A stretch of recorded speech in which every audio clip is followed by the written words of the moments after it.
सभी को नमस्कार। जैसा कि आप सब लोग जानते हैं कि हम पिछले कई महीनों से संघर्ष कर रहे हैं रेसलिंग फेडरेशन ऑफ इंडिया के प्रेसिडेंट बृजभूषण सिंह के खिलाफ, क्योंकि उसने भारतीय महिला पहलवानों का यौन शोषण किया है और भी काफ़ी सारे जो हैं घोटाले फेडरेशन के माध्यम से उसने किए हैं। पिछले कई दिनों से हम देख रहे हैं कि समाज में हमारे खिलाफ एक अलग से नैरेटिव बनाया जा रहा है, कुछ अफवाहें फैलाई जा रही हैं और साथ में मीडिया भी कई तरह की खबरें जो है दिखा रहा है। तो हमारा आज ये वीडियो बनाने का एक ही पर्पज़ है कि हम जो अपनी सच्चाई, जो असली सच्चाई है वो आप लोगों तक पहुंचा सकें। आज हम इस आंदोलन की शुरुआत से लेकर अभी तक पूरी की पूरी सच्चाई आपके सामने डिटेल के साथ रखेंगे। आज जो हमारे ऊपर कई तरह के जो आरोप भी लगे हैं, आज हम उनका भी जवाब जो है प्रूफ के साथ देंगे। सबसे पहला जो आरोप हमारे ऊपर लगा था वो लगा था कि हमारा ये जो आंदोलन है वो राजनीति से प्रेरित है। कांग्रेस लीडर दीपेंद्र हुड्डा ने हमारे को इस आंदोलन के लिए उकसाया है। आप सबको पता है कि सबसे पहले जो हम प्रोटेस्ट पे आए थे जंतर मंतर पे, वो जनवरी में आए थे और उस प्रोटेस्ट की जो परमिशन है वो बीजेपी के ही 2 लीडर्स ने ली थी। उसका प्रूफ है हमारे पास।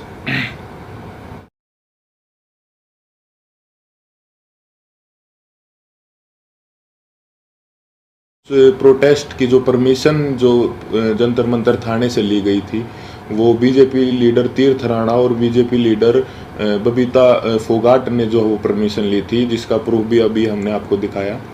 तो ये कैसे हो सकता है कि यह आंदोलन जो है वो कांग्रेस ने करवाया? गारंटी के साथ बोल सकते हैं कि 90% 90% जो कुश्ती से जुड़े लोग हैं, चाहे वो पहलवान हो या कुश्ती से जुड़े हमारे कोचेस हों, उन सबको जो है ये पता था कि 10-12 साल से जो है इस तरह की छेड़छाड़ जो महिलाओं के साथ जो है हो रही है, या उन किसी और कुछ लोगों ने देखा भी था, जिसका प्रूफ मीडिया में कुछ कोचेज ने दिया है। कई लोग जो है इसके खिलाफ आवाज़ उठाना भी चाहते थे, लेकिन हमारी जो रेसलिंग कम्युनिटी है उसमें एकता की कमी थी।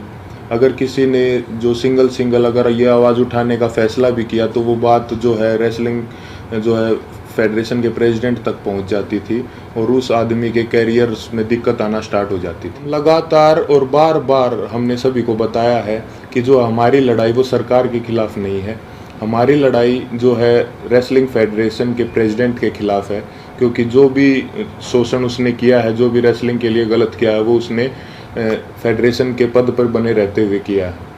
और हमारी लड़ाई सरकार से वैसे भी नहीं हो सकती, क्योंकि जो मैंने अभी आपको पीछे बताया कि जो है बृजभूषण भी जो है वो रूलिंग पार्टी से ही सांसद है और जो जिन्होंने प्रोटेस्ट की परमिशन ली वो भी जो है बीजेपी के ही लीडर हैं। तो इससे तो ये साफ होता है कि भाई हमारी लड़ाई सरकार के साथ नहीं थी। और हमारे ऊपर दूसरा आरोप ये भी था कि हम इतने टाइम तक चुप क्यों थे। तो इसके कई कारण हैं। सबसे पहले तो एकता की बहुत कमी थी, एक साथ कभी हम हो ही नहीं पाए। और इसका दूसरा कारण तो आप समझ ही सकते हैं कि माइनर जो लड़की जिसने 161 के बयान दिए, फिर 164 के, उसके कई दिन बाद जो है उसने अपने बयान बदले, क्योंकि उसके परिवार को डराया गया, धमकाया गया। तो सिंगल आवाज़ उठा भी कैसे सकते थे। कुश्ती में आने वाले सभी खिलाड़ी बहुत ही गरीब परिवार से होते हैं, उनमें हिम्मत नहीं होती वो इतनी बड़ी व्यवस्था और इतने पावरफुल आदमी के खिलाफ आवाज़ उठा सके। और वो सब आप लोगों ने महसूस भी कर लिया होगा कि इंडिया के टॉप रेसलर्स ने मिलकर आवाज़ उठाई और उसके बावजूद भी उन्हें किन किन हालातों से गुजरना पड़ा। 28 तारीख को महिला पहलवानों के साथ जो व्यवहार हुआ वो पूरे देश ने देखा है। कैसे उनको ज़बरदस्ती घसीटा गया और कैसे जो उनको ज़बरदस्ती अरेस्ट किया गया, जबकि हमने कोई भी जो है कानून नहीं तोड़ा था, ना ही किसी संविधान का उल्लंघन किया था।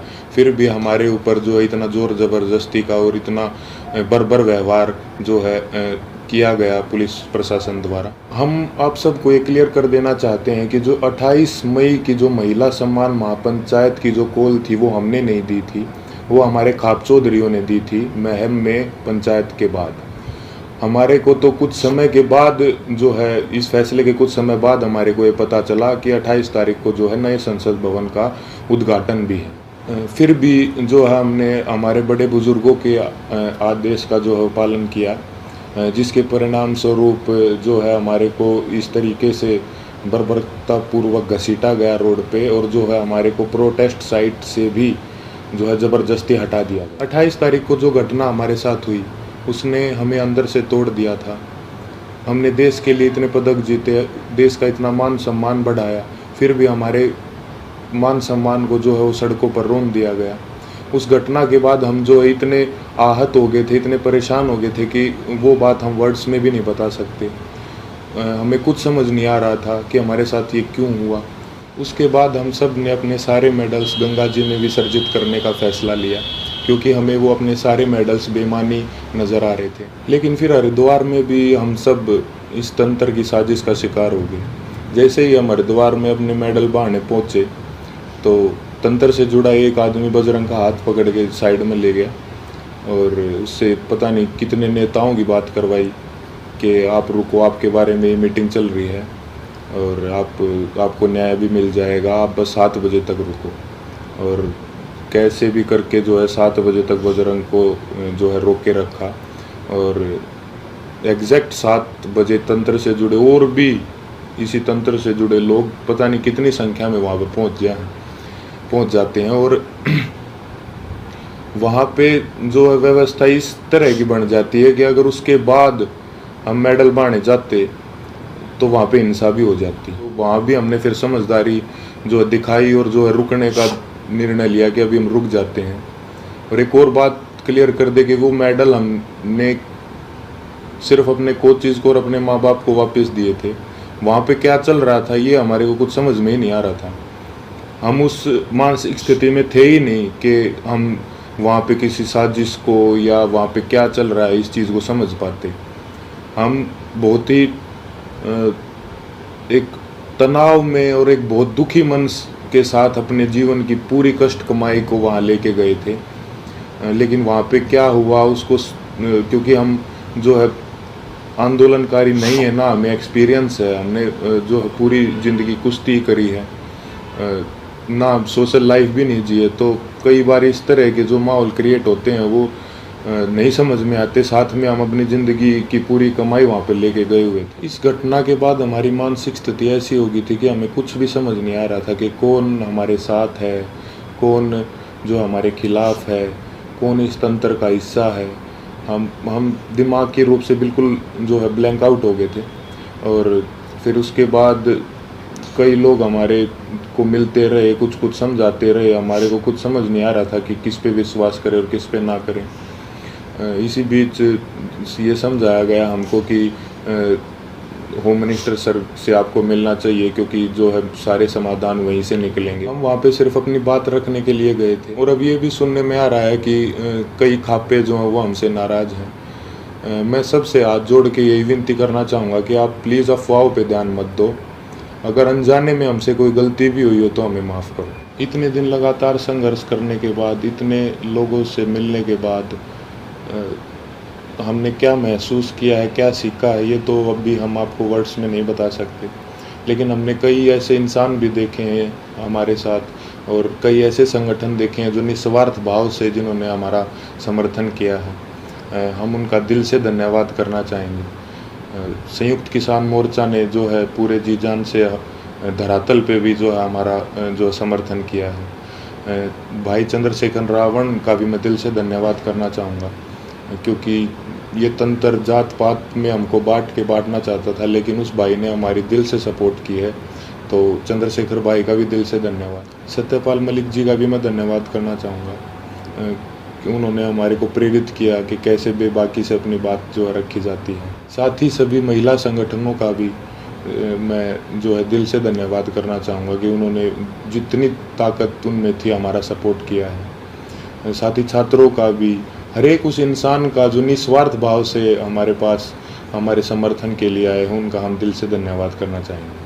और हम चाहेंगे कि आगे भी मुसीबत के समय में आप हमारा ऐसे ही साथ दें। इसके लिए मैं धन्यवाद करना चाहूँगा बीजेपी लीडर जो हैं बबीता जी और तीर्थ राणा जी का, कि उन्होंने जो है पहलवानों को एकजुट करने का काम किया। साथ ही उन्होंने इस आवाज़ को उठाने के लिए उन्हें मोटिवेट भी किया।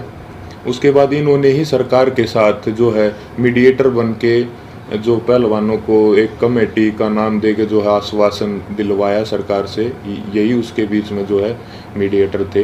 हालांकि वो बस एक आश्वासन ही निकला, क्योंकि उसके बाद जो है उस कमेटी का कोई रिजल्ट नहीं निकला और रेसलिंग फेडरेशन ने अपना काम वापस से वैसे ही सुचारू रूप से जारी रखा, जिसकी वजह से फिर हमें 3 महीने के बाद वेट करके जब हमें न्याय नहीं मिला तो हमें दोबारा जो है वो जंतर मंतर पर आना पड़ा। हम अपने माध्यम से सभी देशवासियों को ये संदेश भी देना चाहते हैं कि कभी भी किसी के साथ भी अगर कोई अन्याय होता है तो हमें जो है हमेशा ही एकजुट होने की जो ज़रूरत रहती है और होना चाहिए हमें एकजुट, क्योंकि हमने इतने इस दौर में यही महसूस किया कि कहीं ना कहीं तंत्र हमारी एकता की कमी है, जो हम बटे हुए हैं उसका ही ये फ़ायदा उठाता है।